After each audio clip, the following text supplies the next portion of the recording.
أعوذ بالله من الشيطان الرجيم.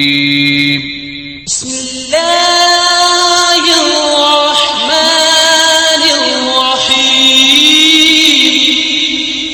والتين والزيتون وطور سينين وهذا البلد الأمين لقد خلقنا الإنسان في أحسن تقويم ثم رددناه أسفل سافلين إلا الذين آمنوا وعملوا الصالحات فلهم أجر غير ممنون. فما يكذبك بعد بالدين أليس الله بأحكم الحاكمين.